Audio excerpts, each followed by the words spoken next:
ধরুন, আপনি একটি বইয়ে পড়ছেন, একটি রাখাল মাঠে গরু চড়াচ্ছেন। এখন আপনি মনে মনে কি চিন্তা করবেন? একটি মাঠের মধ্যে রাখাল মানে অবশ্যই একটি ছেলে, তার হাতে একটি গরু তাড়ানোর লাঠি আছে, আবার তার হাতে একটি বাঁশিও থাকতে পারে, তার সামনে এক পাল গরু। ঠিক এমনটাই ভাবছেন, তাই তো? এই যে একটা ভিজুয়ালাইজেশন ক্ষমতা, সেটা কেবল বই পড়ার মাধ্যমেই আপনি পেতে পারেন। প্রতিদিন বই পড়ার অভ্যাস কিভাবে বদলে দেয় আপনার মস্তিষ্ক, মনোভাব ও ভবিষ্যৎ, আজকে আমরা সেটা নিয়ে আলোচনা করব। আপনি জানেন কি, প্রতিদিন মাত্র 20 মিনিট বই পড়া আপনার জীবনে এমন পরিবর্তন আনতে পারে যা আপনি কল্পনাও করেননি। আমরা প্রতিদিন মোবাইল স্ক্রল করতে করতে ঘন্টার পর ঘন্টা সময় ব্যয় করি, অথচ একটা বই খুলে পড়লে সেই সময়টাই হতে পারত আপনার জীবনের সবচেয়ে মূল্যবান বিনিয়োগ। আজকের ভিডিওতে আমরা জানবো, যারা নিয়মিত বই পড়েন তাদের জ্ঞান, কল্পনা শক্তি, জানার পরিধি, মেন্টালিটি এবং মেধার কার্যকারিতা কিভাবে অন্যদের চেয়ে আলাদা হয়, এবং কেন প্রতিদিন বই পড়া একজন মানুষকে সাধারণ থেকে অসাধারণ করে তোলে।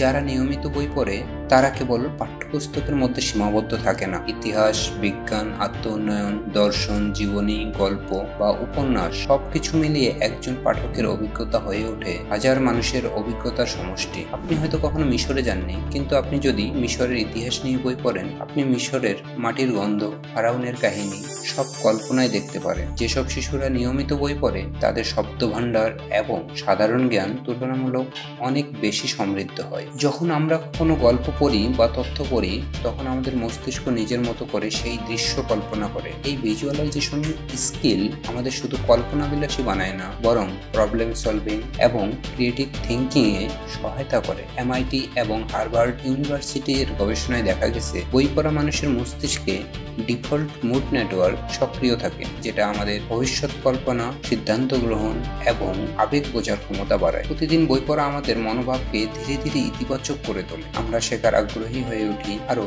বিনয়ী ও ধৈর্যশীল হই। একজন পাঠক জানে সব সমস্যার সমাধান আছে যদি সঠিক দৃষ্টিভঙ্গি থেকে ভাবা যায়। বই পড়া মানুষের মধ্যে দেখা যায় আত্মবিশ্বাস, ইতিবাচক মনোভাব, যুক্তিপূর্ণ চিন্তাধারা, সহানুভূতি। একজন পাঠকের বক্তব্য, বই পড়ে আমি বুঝতে পেরেছি আমার মতের সাথে মিল না থাকলেও অন্যের কথা শোনা উচিত। এই ধৈর্যটুকু আমি বই পড়ার মাধ্যমে পেয়েছি। আমাদের মস্তিষ্ক একটা পেশির মতো, যত বেশি ব্যবহার করি তত উন্নত হয়। বই পড়া মানে প্রতিদিন নিজের ব্রেনকে জিমে পাঠানো। বই পড়ার ফলে যা হয়, স্মৃতিশক্তি উন্নত হয়, বিশ্লেষণ ক্ষমতা বাড়ে, মনোযোগ ধরে রাখার ক্ষমতা বাড়ে, সমস্যা সমাধানের দক্ষতা গড়ে ওঠে। একটি 2013 সালের নিউরোসায়েন্স স্টাডিতে দেখা গেছে, যারা ধারাবাহিকভাবে উপন্যাস পড়ে তাদের মস্তিষ্কে নিউরনের সংযোগ বৃদ্ধি পায় এবং দীর্ঘস্থায়ী প্রভাব ফেলে। একজন ব্যক্তিত্বের কথা যদি আমরা চিন্তা করি, যেমন বিল গেটস বছরে প্রায় 50টির বেশি বই পড়ে। এলন মাস্ক ছোটবেলায় দিনে 10 ঘন্টার বেশি বই পড়তেন। ওয়ারেন বাফেট প্রতিদিন 5 থেকে 6 ঘন্টা বই পড়েন। তারা সবাই বলেন, knowledge compounds just like interest. আজ আপনি যদি প্রতিদিন মাত্র 20 মিনিট বই পড়া শুরু করেন, 1 বছর পর আপনার চিন্তা, আপনার শব্দভাণ্ডার, এমনকি আপনার দৃষ্টিভঙ্গি বদলে যাবে। মনে রাখবেন, যে সময় আপনি সোশ্যাল মিডিয়ায় স্ক্রল করে ব্যয় করেন, সেই একই সময় বই পড়লে আপনি নিজেকে আপগ্রেড করতে পারবেন। আপনি কি প্রতিদিন বই পড়েন? নিচে কমেন্ট করে জানাতে ভুলবেন না। ভিডিওটি ভালো লাগলে শেয়ার করুন, হয়তো আপনার একটি শেয়ার কারো জীবন বদলে দিতে পারে। ধন্যবাদ।